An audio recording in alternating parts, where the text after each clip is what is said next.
Hello, my name is Glenn Dyer, and you are watching a Dyer-Situation. Today, I'm seeing Logan. Woo! So, this is popular. This is hype.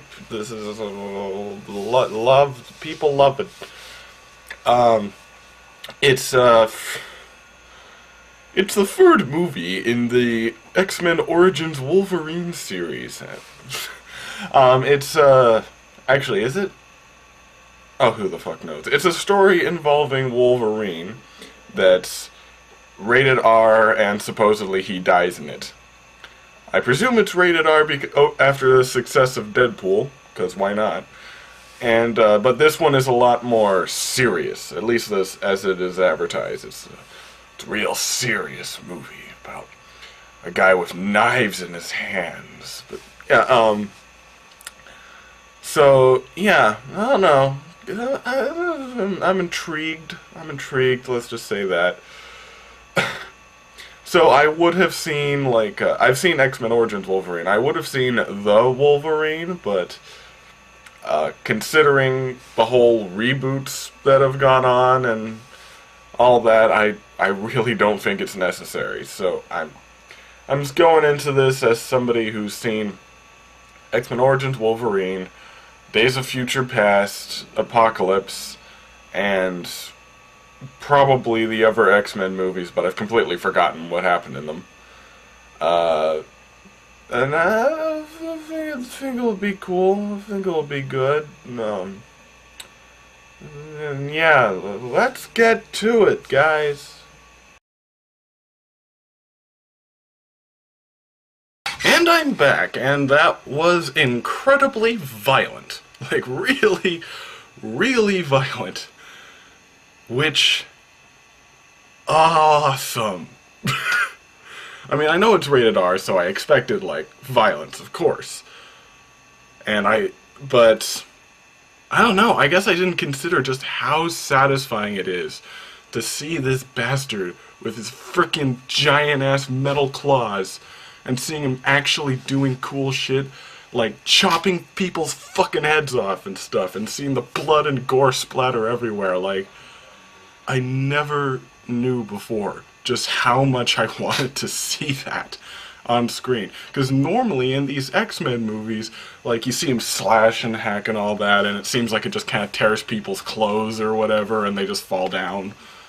Or maybe sometimes I see like a trickle of blood, but it won't be much. But no, in this thing, no, man, it is gore all the way.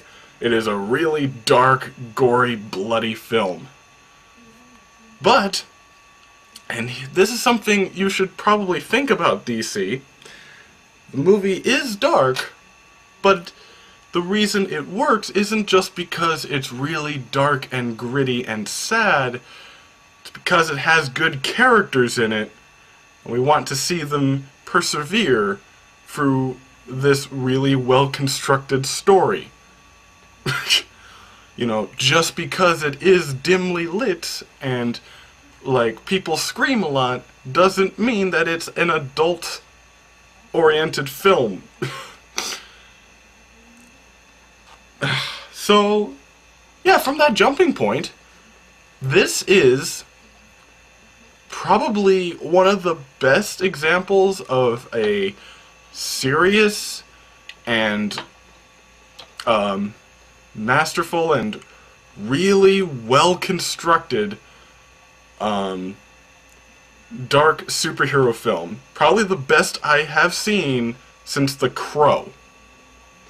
Now, I'm not trying to downgrade all the other stuff, like the Marvel stuff and all that. Like, Marvel is great in its own way.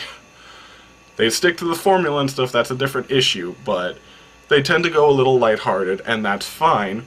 And then there's the Dark Knight trilogy, which is also really dark, and that's fine too. But, actually, now I think about the Dark Knight thing, there could be a comparison here, but this movie is definitely far, far more serious and dark than the Dark Knight series, ironically. And even then, the Dark Knight series had some weird stuff in it. But the point being, Like, this is a movie that really did take some really dark themes to it, some really heavy stuff. Like, the whole theme of the movie is growing old, withering away, losing absolutely everything, and finding some small bit of hope from that. Like, Jesus Christ, I'd like to see the Guardians of the Galaxy take on that.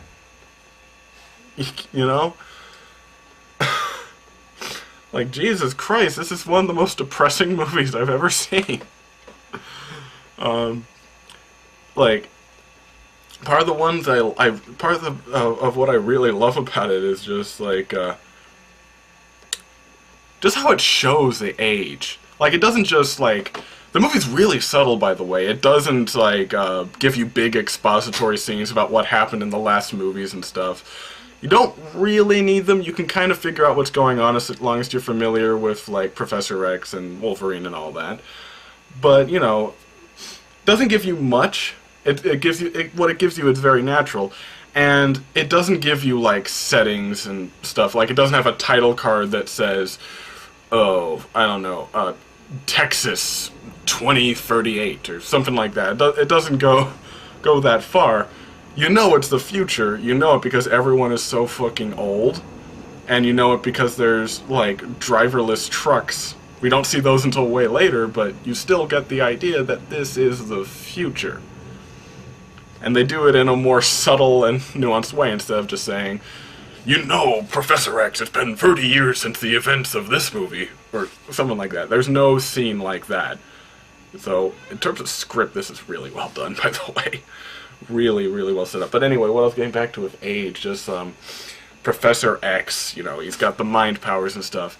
And he's suffering from seizures, and basically he's like just this sad, pathetic old man who's really nice still, but he's losing his mind clearly, and he has uncontrollable spasms where he almost kills people because his mind goes out of whack. And it's sad. It's really sad. And Wolverine himself, like, his healing factor isn't working very well. Like what would normally have taken like a few seconds to heal now takes like hours, or maybe even longer depending on how deep it is. And like you really feel for him in this. Like, he just feels like he is dying throughout the whole movie. And by the way, this movie has huge balls, because I'm not gonna spoil anything. The whole movie is about, like, Logan's death and stuff. That should be, like, obvious. Like, as I said, it's about dying, but they are not afraid to kill off people. Like, at all. They are not afraid. Many people die. Many new characters die. So many fucking people die, and it is... And unlike Rogue One, it is actually tragic, and you feel for them, and... like, you get what all their purposes is, and you get the heartbreak that comes from every single death. It doesn't just feel like just throwing them in our face for the sake of whatever. It feels natural, and it feels extremely tragic considering Wolverine's backstory. So with that being said, if this movie did have any flaws, I think it would have to be that you'd have to be pretty familiar with the X-Men movies in order to get this. Like, as I said, the script is really well written and stuff, and you can get a lot out of it, but I was a little confused at times. Like, there's this albino character in there, and I remember an albino in the other movies, but I don't remember what he did. Like, for a while, I was thinking, oh, okay, I think that's the kid in that one X-Men movie that, like, neutralizes mutant powers. But, no, he's this guy who tracks things, and I don't remember him. But they were acting like we should know who he is. So, you know,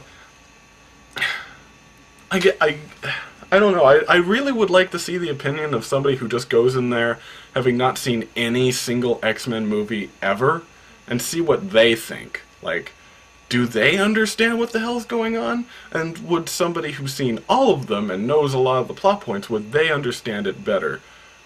Because at the moment I'm in the middle, and I'm kind of off and on. I really like the movie, but in terms of like context and stuff, it confuses me a bit. And that's the only kind of flaw I can really see with it, because otherwise, it's a really solid, really well-written film. It might be better than Days of Future Past to me, honestly, in many ways. It's long, but it doesn't feel super long. It feels a little long. It doesn't feel really long. I don't know. I guess compared to like Days of Future Past, it'd be like apples and oranges, but because yeah, there is a lot to love about this movie. I highly recommend it if you're even slightly interested. I think it's a great send-off to the character. I think it's a great story, yeah, it is just heartbreaking. It really is. So until next time, I'm Glenn Dyer, and you have been watching A Dyer-Situation. Oh, and by the way, there was like this, I don't know if that's going to be in every single showing, but there was a Deadpool preview at the beginning. Like I don't mean like a Deadpool like a trailer. I mean, it was almost as if like an animated short before the movie, but it wasn't animated. And it was just like involving Deadpool doing something silly, like playing off the Superman thing of changing in a phone booth. Which is funny, but like completely set the wrong tone for what was to come there. I don't know. I'm kind of off and on about whether that was a good choice, but anyway. Until next time, I'm Glenn Dyer, and you have been watching A Dyer-Situation.